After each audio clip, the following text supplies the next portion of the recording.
மக்களே, வீடியோ பிடிச்சிருந்தா லைக் பண்ணுங்க, சப்ஸ்கிரைப் பண்ணாதவங்க சப்ஸ்கிரைப் பண்ணுங்க. அக்கா, காலையில இருந்து வெயில் ஆரம்பிச்சிருதுக்கா. பா, முடியல. காலையில இருந்து சாயந்தரம் ஒரு 5 மணி வரைக்கும் செம்ம வேக்கடா இருக்குது. அதுக்கப்புறம் கொஞ்சம் 6 மணிக்கு மேலதான் இந்த மாதிரி பொழுது போனதுக்கு அப்புறம் தான்க்கா நல்லா இருக்குது. பா, அது வரைக்கும் என்னதான் பண்றதோ. இன்னும் வேற 2 மாசம் இருக்குது. பூமாரி அப்படிதாண்டி இருக்கும். இந்த வெயில் காலம் போற வரைக்கும் அதுக்கே இன்னும் 2-3 நாள்ல கத்திரி வெயில் ஆரம்பிக்க போதா.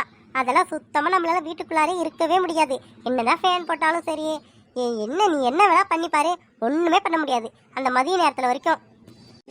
ஏங்கா, நம்ம எல்லாம் வீட்டுல சும்மா தானே இருக்கிறோம். எங்கேயாவது வெளியில போயிட்டு வரலாம்ல.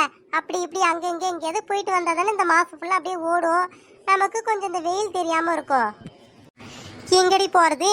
வீட்லயே நமக்கு வேலை சரியா இருக்குது. இதுல எங்கிருந்து நம்ம வெளியே போறோம்? வெளியெல்லாம் ஒன்றும் போக முடியாது. காயிற வெளிக்கு வெளியே போனா என்ன ஆகுறது நம்ம? ஐயோ அக்கா, அதாவது நான் என்ன சொல்ல வரேன்னா, இப்ப இங்க வெயில் அடிக்குதுல, சில இடத்துல கொஞ்சம் ஜில் ஜில்லு மழையா இருக்கும்ல, அந்த மாதிரி இடத்துக்கு போலான்னு சொல்றேன். அதுக்கு காஷ்மீர் தான் போகணும்.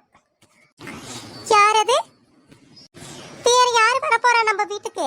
நான் வாடி செல்வி, நீ இல்லாதான் எங்களுக்கு குறையா இருக்குது. வா வா, என்னமோ ஒண்ணு மிஸ் ஆகுதேன்னு பார்த்தேன். வந்துட்டியா? இதுக்கப்புறம் கலகலப்பா போகுது. வா வா வா வா. செல்வி, உன் ஃபேஸ பார்த்தாலே எனக்கு சிரிப்பா வருது. ஒரே அப்படியே மனசெல்லாம் அப்படியே சந்தோஷமா ஆயிடுது உன்னை பார்த்தாலே. அப்ப நான் என்ன ஜோக்கரா உங்களுக்கு? ஜோக்கரான்னு கேக்குறேன். ஜோக்கர்லாம் இல்ல, ஆனா ஜோக்கர் தான். சரி, போய் தொலைங்க. என்ன பண்றது, என்னை விட வயசுல மூத்தவங்களா போயிட்டீங்க. அதனால உங்களை எழுத்து கூட என்னால பேச முடியல. சரி சரி விடுங்க. சரி பூமாரி, நீ பேசின கதைக்கு வா. அதான் செல்வி, நம்ம கொடைக்கானல், ஊட்டி அந்த மாதிரி ஏதாவது பிளேஸுக்கு போவோமா? யாரு? நம்ம 3 பேர் மட்டுமா? போலாமே. நம்ம 3 பேரை மட்டும் நம்ம வீட்டில் அனுப்பி வைப்பாங்களா? சொல்லு பார்க்கும். நம்மளெல்லாம் தனியாக அனுப்பி வைக்க மாட்டாங்க. போகிறதுனா எல்லாரும் சேர்ந்து போகலாம், அவ்வளோதான். அப்படி வேணா போகலாம், இல்லைன்னா எங்கேயும் நம்ம போக முடியாது. சரிக்கா, போவோம். எல்லாரும் சேர்ந்து போவோம். ஃபேமிலி டூர் மாதிரி போவோம். எல்லாரும் சேர்ந்து போனால் நல்லா தான் இருக்கும். இருந்தாலும் உங்கள் வீட்டில் கூட நீங்கள் எல்லாரும் போவீங்க. ஆனால் எங்கள் வீட்டில் எங்கள் அம்மா வரணுமே. எங்கள் அம்மா வரலாம் கூட பரவாயில்ல, என்ன அனுப்பி வச்சா கூட போதுமே. என்னையும் அனுப்பி வைக்க மாட்டாங்களே. ஹலோ சிஸ்டர்ஸ், என்ன பண்றீங்க எல்லாரும்? இங்க என்ன மாநாடு நடக்குது? உன்னை யாரும் அங்கே வர சொன்னதே? உங்ககிட்ட நான் எத்தனை தடவை சொல்லியிருக்கேன், நான் இந்த வீட்டுக்கு வரும்போது நீ அங்கே நம்ம வீட்டில் இருக்கணும். நான் நம்ம வீட்டில் இருக்கும்போது தான் நீ இந்த பக்கம் வரணும் சொல்லியிருக்கணும் இல்லையா? நீ என் பின்னாடி வந்துட்டு அங்கே அம்மா வந்து 2 பேரும் காணா சொல்லிட்டு அப்புறம் தேடிக்கிட்டே வரும். நான் உன்கிட்ட சொல்லியிருக்கணும் இல்லையா வரக்கூடாதுன்னு? கிளம்புடா. அப்ப பைத்தியம். அதெல்லாம் அம்மா கிட்ட நான் பார்த்துக்கிறேன். கிளம்பு, நீ வேணா கிளம்பு போ.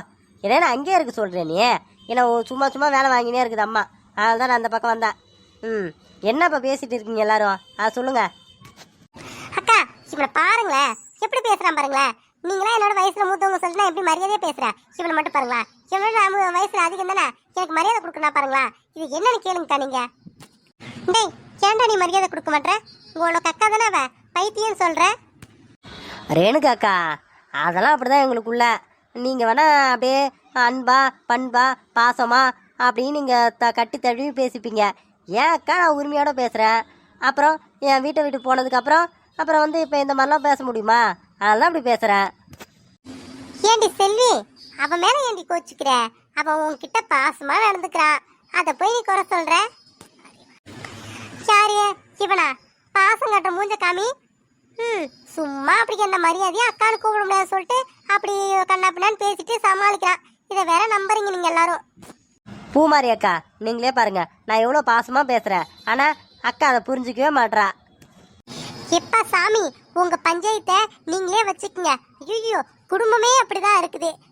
உங்க அம்மா தான் வந்து அப்பப்ப திட்டுறாங்கன்னா நீங்க 2 பேரும் இப்படி சண்டை போட்டுக்கிறீங்க. நீங்க 2 பேராவது கொஞ்சம் ஒழுங்கா ஒத்துமையா இருங்களாண்டி. இதுக்கு தாண்டா சொல்றது. இங்க பாரு, நம்ம 2 பேரும் ஒண்ணா நிற்கும் போது சண்டை போறதை அவங்க பார்த்துட்டு நம்ம குடும்பத்தையே டேமேஜ் பண்றாங்க. அதனால கொஞ்ச நேரம் பேசாம இரு. குமாரி, செல்வி பேசுறத பத்தியா? அவங்க குடும்பம் டேமேஜ் ஆகுதா, அதனால எப்படி 2 பேரும் ஒத்துமையா செயல்படுறாங்க பத்தியா? சரி விடுங்கக்கா, ஏதோ அவங்க 2 பேர் பேசிட்டு போட்டோம். இப்ப நான் சொல்ல வரதை கேளுங்க எல்லாரும். செல்வி, நான் எங்க வீட்டுல பேசுறேன், நீங்க 2 பேரும் போயிட்டு உங்க வீட்டுல பேசுங்க, சரியா? இப்ப வெயில் அதிகமா இருக்குல்ல, அதனால நம்ம 2 குடும்பமும் சேர்ந்து டூர் போலாம், சரியா? கொடைக்கானல் இல்லைன்னா ஊட்டி, எது வேணா. என் குடும்பத்தில் நாங்கள் பேசுகிறோம், உங்கள் குடும்பத்தில் நீங்கள் 2 பேரும் பேசி சம்மதம் வாங்கி தரணும். வாங்கி தருவீங்களா? எப்பா, நீங்கள் 2 பேரும் ஈஸியாக பேசி சம்மதம் வாங்கிடுவீங்க. ஆனால் எங்கள் வீட்டில் ஒத்துக்கணுமே, ஒத்துக்க மாட்டாங்களே. பூமாரி அக்கா, நான் பார்த்துக்கிறேங்க்கா. எங்கள் வீட்டில் நான் பேசி சம்மதம் வாங்கி தரேன். நம்ம அடுத்த வாரமே கொடைக்கானல் போகிறோம், சரியா? அப்புறம் என்னடி, உன் தம்பியே சொல்லிட்டா, அப்புறம் என்ன? போ, அவன் தம்பி பேசுவான், நீ கூட அப்படியே வந்து நீ ஜாயின் பண்ணி பேசி 2 பேர் சம்மதம் வாங்கிட்டு வாங்க.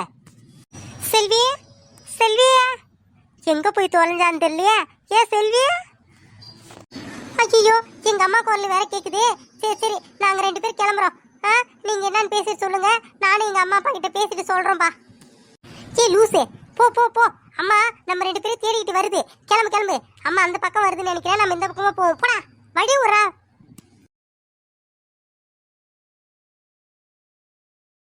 ஏமா ரேணுகா, செல்வி இந்த பக்கம் வந்தா? அத்தை, இல்லத்த, நாங்க 2 பேர் தான் இங்க இருக்கிறோம். செல்வி இந்த பக்கம் வரலத்த. இந்த பக்கம் வரலையா? சரிம்மா, சரி சரி. அந்த பையன், என் பையன் இந்த பக்கம் வந்தானா? இல்லத்த, 2 பேருமே இந்த பக்கம் வரல. நாங்க மட்டும் தான் ரொம்ப நேரமா இங்க இருக்கிறோம் அத்தை.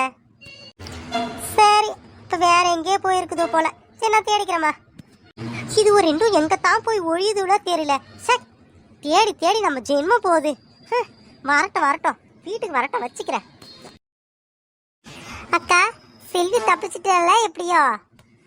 ஆமாண்டி பூமாரி, அவ எப்படியோ ஓடி போயிட்டு மாட்டிக்காம தப்பிச்சிட்டா.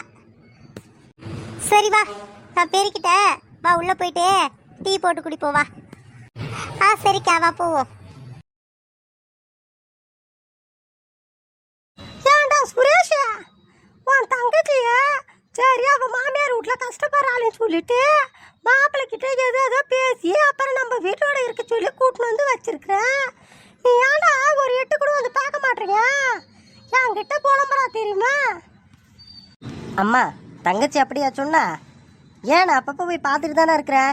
ஏதாவது ஒன்றுனா வந்து கேளுமா, ஏதாவது தேவைப்பட்டாலும் சொல்லு, ஏதாவது வேணும்னாலும் சொல்லு, வாங்கிட்டு வரேன். இப்போ ஏதாவது காசு தேவைப்பட்டாலும் சொல்லு. அப்பப்போ போய் 4 வாரத்தை பேசிட்டு வந்துருந்தாம்மா இருக்க. ஏன்டா சுரேஷா, நீ என்ன வேணுமா வேணுமான்னு கேட்டா வேணும்னா சொல்லுவா அவ? சொல்லு பார்க்கும். நீ தான் இந்தாம்மா தங்கச்சின்னு சொல்லிட்டு ஏதாவது ஒன்று வாங்கி போய் கொடுக்கணும்.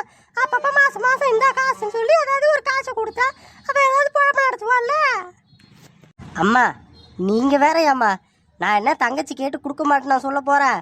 வேணும்னா கேளுன்னு தான் சொல்ல முடியும். நம்ம மட்டும் செய்ய முடியுமா? அவளுக்குன்னு ஒரு குடும்பம் இருக்குது.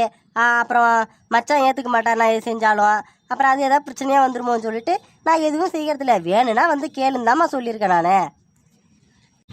உங்ககிட்ட தங்கச்சி வந்து என் மேலே குறை சொல்லியிருக்காளா உங்ககிட்ட?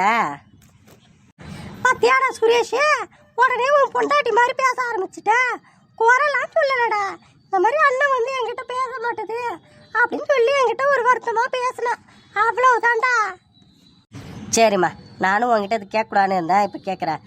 நான் வந்து தங்கச்சிக்கிட்ட நல்லா நடந்துக்கணும்னு அவன் எதிர்பார்க்குறாளே, அதே மாதிரி என் பொண்டாட்டிக்கிட்டேயும் தங்கச்சி நல்லா நடந்துக்கணுமா இல்லையா? வீட்டுக்கு வரப்பெல்லாம் ஒரு மாதிரி பேசுகிறா. சொல்லு பார்க்கும். என் பொண்டாட்டி சரி என் சொல்லு கேட்டு அமைதியாக இருக்கிறா, எதுவும் பேசாமல். அதுக்காக சும்மா சும்மா வந்து ஏதாவது சொல்லிக்கிட்டே இருக்கலாமா? தங்கச்சி பிள்ளைங்க நம்ம வீட்டுக்கு வந்தால் கூட வந்து ஏதாவது ஒரு மாதிரி சொல்லிட்டு பேசிட்டு இட்டுன்னு போகுது. இதெல்லாம் பார்த்தா என் பொண்டாட்டி கஷ்டமா இல்லையா? அவன் கூட தான் என்கிட்ட புலம்புறா. அதை நான் உங்ககிட்ட சொன்னேனாமா? சுரேஷ், இதெல்லாம் உனக்கு நான் சொல்லி புரிய வைக்கணுமா என்ன? அண்ணி நாத்தனார்னா அப்படிதான் முன்ன பின்ன இருக்கும். சின்ன சின்னதாக சண்டை போட்டுப்பாங்க, அப்புறம் கூடிப்பாங்க, அப்புறம் நல்லா கூட பேசுவாங்க. இதெல்லாம் ஒரு விஷயம்னு சொல்லிட்டு இருக்கிற நீ. உன் பொண்டாட்டி உன்கிட்ட சொன்னா அதை வந்து என்கிட்ட நீ சொல்லின்னு இருக்கிற. இந்த வேலையை விட்றா. உன் பொண்டாட்டி 1000 சொல்லுவா. அதெல்லாம் எனக்கு வந்து பெரிய கதையை எடுத்துக்காத. நம்ம வீட்டு புள்ள, நம்ம தங்கச்சி அப்படின்னு பாரு. அம்மா, நீ பேசுறதாம்மா சரியில்லை. அப்புறம் நம்ம வீட்டு புள்ள தங்கச்சி மட்டும் பார்க்கணுன்னா அப்போ என் பொண்டாட்டி மட்டும் என்ன? அவளும் நம்மள ஒருத்தி தானேம்மா. நீங்களும் தங்கச்சியும் இப்படி என் பொண்டாட்டி ஒதுக்கி வச்சு ஒரு மாதிரி தனியாகவே வச்சு பேசினா எனக்கு வருத்தமாக இருக்காதாம்மா? இங்கே பாரு சுரேஷ், உனக்கு என் பொண்டாட்டிக்கும் பெருசா எந்த சண்டையும் கிடையாது, புரியுதா? சொல்றத செய்யும் சொல்றேன், அவ்வளோதான். மாமியாரா என்னோட கடமையை செய்யறேன், அதுக்காக நான் எதுவுமே கேட்காம இருக்கணும் சொல்ல வரையா? அம்மா நீ சொல்ல வேணா நான் சொல்லம்மா, அதை கொஞ்சம் பொறுமையா எடுத்து சொல்லு. சண்டை பிடிக்கிற மாதிரியே பேசுறமா நீ, நானே எத்தனையோ தடவை பார்த்துருக்கேன். அடியாத்தி என்னடா என்னம்மா என் பக்கம் சப்போர்ட்டா பேசுன்னு பார்த்தா உன் பொண்டாட்டி பக்கமே பேசுற? ஏண்டா நான் என்ன அப்படியே உன் பொண்டாட்டியை பார்க்குறேன், நல்லா பேசுறடா நீ. அவ என்னென்னமோ சொல்லி வச்சிருக்கிற என்னை பற்றி. சரி விடு, எனக்கு டென்ஷன் ஆகுது. இருந்தாலும் எந்த சண்டையும் வேணாம், நான் அமைதியாக போகிறேன். நீ எதுவுமே பேசாத, உன் பொண்டாட்டி கதையே எனக்கு வேணாம்டா, விட்றா. அதாம்மா நானும் சொல்றேன், தேவையில்லாத பேச்சியே வேணாம், நீ தாம்மா ஆரம்பிச்ச. சரி, எங்கேயோ ஆரம்பிச்சு எங்கெங்கேயோ கதை போயிடுச்சு, அதை விடு. உன் தங்கச்சி வீட்டில் ஒரே ஒரு சிலிண்டர் தாண்டா இருக்குது, அது காலி ஆயிடுச்சுன்னா அடுத்த சிலிண்டர் வர வரைக்கும் அடுப்பில் ஆக்கி கிடக்குற. அதனால நம்ம வீட்டில் 2 சிலிண்டர் இருக்குதுல்ல, அதே மாதிரி எப்படியாவது இன்னொரு சிலிண்டர் வாங்கி கொடுத்துட்றா அவளுக்கு. அதுக்கு என்னம்மா, வாங்கிட்டா போச்சு. எங்களுக்கு ஒன்றும் பெருசாக பிரச்சனை இல்லை. என் வீட்டில் இருக்கிற ஒரு சிலிண்டரை எடுத்துன்னு போயிட்டு அங்கே கொடுத்துட்றேன், அதுக்கப்புறம் நான் ஒரு சிலிண்டர் வாங்கிக்கிறேம்மா. சரிடா சரி, அதுதான் அதை சொல்ல வந்துதான் கதை பெருசாக போயிடுச்சு. நமக்கு ஒரு சந்தேகம் இருந்தது, அதை இப்போ கேட்கலாமா? சரி, இதான் சரியான நேரம், இப்போ கேட்போம். சுரேஷா சுரேஷா. சொல்லுமா. ஒன்றும் இல்லை, ஒரு சந்தேகம் ஒன்று, அதை கேட்கலான்னு பார்த்தேன். வீட்டில் இருக்கிறப்ப சரியாக கேட்க முடியல, இங்கே தான் நம்ம 2 பேர் தனியாக இருக்கிறோம், அதனால் கேட்குறேன், அதுக்கு மட்டும் பதில் சொல்லு. என்னதுமா சொல்லுமா. நீ கல்யாணம் பண்ணிட்டு வந்து எங்கள் முன்னாடி நின்னல்ல, அப்போ கூட உன்கிட்ட நான் கோவமாக பேசி அனுப்பினல்ல, அப்போ நீ போகும்போது ஒரு குட்டி பொண்ணு உன் கூட வந்தால, அந்த பொண்ணு யாரு? ஐயையோ, அம்மா ரேணுகாவை பற்றி கேட்குறாங்களே. இப்போ நான் எப்படி என்ன சொல்லி சமாளிக்கிறது? ஏடா சுரேஷா, என்ன அமைதி ஆயிட்டா? என்னன்னா அந்த குட்டி பொண்ணோட மூஞ்சி மாதிரியே இருக்குது நம்ம ரேணுகா மூஞ்சி, அதான் எனக்கு ஒரே குழப்பமா இருக்குது. அந்த பொண்ணு யாரு? அம்மா எனக்கு அப்பெல்லாம் ஒன்றும் தெரியலையே, எங்கள் கூட யார் வந்தா? இந்த குட்டி பொண்ணு வரலையம்மா, நாங்கள் 2 பேர் மட்டும்தான் போனோம். இல்லடா, நான் பார்த்தனே, உங்கள் பின்னாடியே தான் அந்த பொண்ணு வந்தா. நீ எங்கள் முன்னாடி நின்னுந்தியா, அப்போ அந்த குட்டி பொண்ணு ஓரமாக நின்னுந்தா பார்த்தேன். அதுக்கப்புறம் நீங்கள் திரும்பி போகும்போது உங்கள் பின்னாடி தானே வந்தா. இல்லைம்மா அப்படிலாம் எதுவும் இல்லை. சரி, நான் வந்து பேசுகிறேன், போயிட்டு இந்த கண்ணாடி போட்டோம்ல அதுக்கு போய் பணம் கொடுத்துட்டு வந்துடுறேம்மா. இவன் சொல்கிற பதில் எனக்கு சரியாக படலையே, இன்னமும் ஒன்று இருக்குது. சரி, என்னைக்கா இருந்தாலும் இதுக்கு ஒரு தெளிவு கிடைக்கும்.